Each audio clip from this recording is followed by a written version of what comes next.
Praise the Lord. Mathai എഴുതിയ സുവിശേഷം 20-ാം അധ്യായം.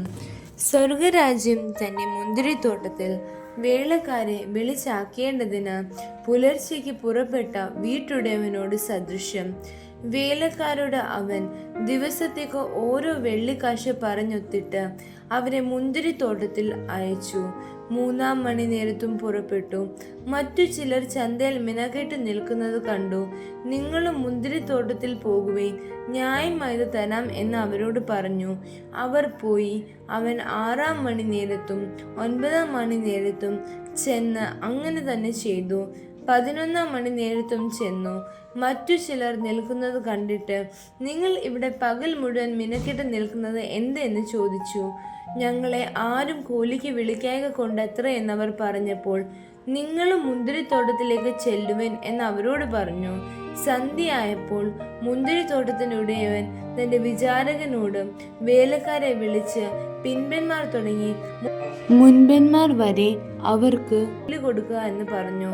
അങ്ങനെ 11-ാം മണി നേരത്ത് വന്നവർ ചെന്ന് ഓരോ വെള്ളിക്കാശ് വാങ്ങി. മുൻപന്മാർ വന്നപ്പോൾ തങ്ങൾക്ക് അധികം കിട്ടുമെന്ന് നിരൂപിച്ചു. അവർക്കും ഓരോ വെള്ളിക്കാശ് കിട്ടി. അത് വാങ്ങിയിട്ട് അവർ വീട്ടുടയവന്റെ നേരെ പിറുപിറുത്തു. ഈ പിൻപന്മാർ 1 മണി നേരം മാത്രം വേല ചെയ്തിട്ടും നീ അവരെ പകലത്തെ ഭാരവും വെയിലും സഹിച്ച ഞങ്ങളോട് സമമാക്കിയല്ലോ എന്ന് പറഞ്ഞു. സ്നേഹിത, ഞാൻ നിന്നോട് അന്യായം ചെയ്യുന്നില്ല. നീ എന്നോട് 1 പണം പറഞ്ഞൊത്തില്ലയോ? നിന്റേത് വാങ്ങിപ്പോയി കൊള്ളുക. നിനക്ക് തന്നതുപോലെ ഈ പിൻപന്മാർക്കും കൊടുപ്പാൻ എനിക്ക് മനസ്സ്. എനിക്കുള്ളതിനെ കൊണ്ട് മനസ്സുള്ളതുപോലെ ചെയ്യുവാൻ എനിക്ക് ന്യായമില്ലയോ? ഞാൻ നല്ലവനാകൊണ്ട് നിന്റെ കണ്ണ് കടിക്കുന്നുവോ? ഇങ്ങനെ പിൻപന്മാർ മുമ്പന്മാരും മുൻപന്മാർ പിൻപന്മാരും ആകും. യേശു യെരൂശലേമിലേക്ക് യാത്ര ചെയ്യുമ്പോൾ 12 ശിഷ്യന്മാരെ വേറിട്ടുകൊണ്ട് വഴിയിൽ വച്ച് അവരോട് പറഞ്ഞത്, നാം യെരൂശലേമിലേക്ക് പോകുന്നുവല്ലോ. അവിടെ മനുഷ്യപുത്രൻ മഹാപുരോഹിതന്മാർക്കും ശാസ്ത്രിമാർക്കും ഏൽപ്പിക്കപ്പെടും.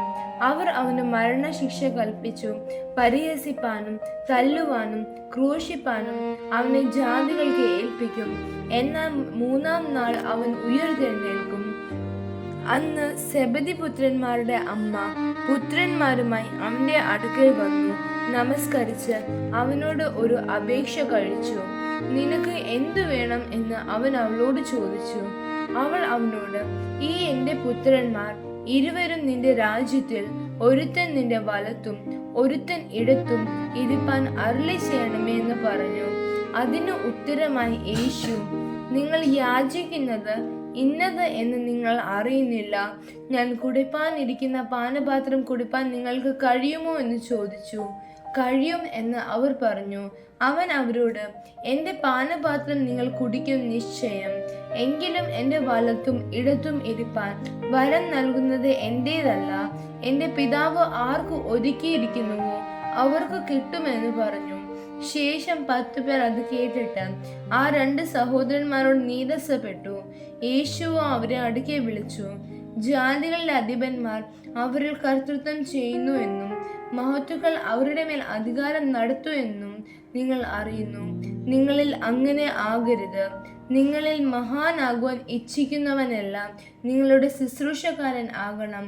നിങ്ങളിൽ ഒന്നാമനാകുവാൻ ഇച്ഛിക്കുന്നവനെല്ലാം നിങ്ങളുടെ ദാസനാകണം. മനുഷ്യപുത്രൻ ശുശ്രൂഷ ചെയ്യിപ്പാനല്ല, ശുശ്രൂഷിപ്പാനും അനേകർക്ക് വേണ്ടി തന്റെ ജീവനെ മറുവിലയായി കൊടുപ്പാനും വന്നതുപോലെ തന്നെ എന്ന് പറഞ്ഞു. അവർ യെരിഹോവിൽ നിന്ന് പുറപ്പെട്ടപ്പോൾ വലിയൊരു പുരുഷാരം അവനെ അനുഗമിച്ചു.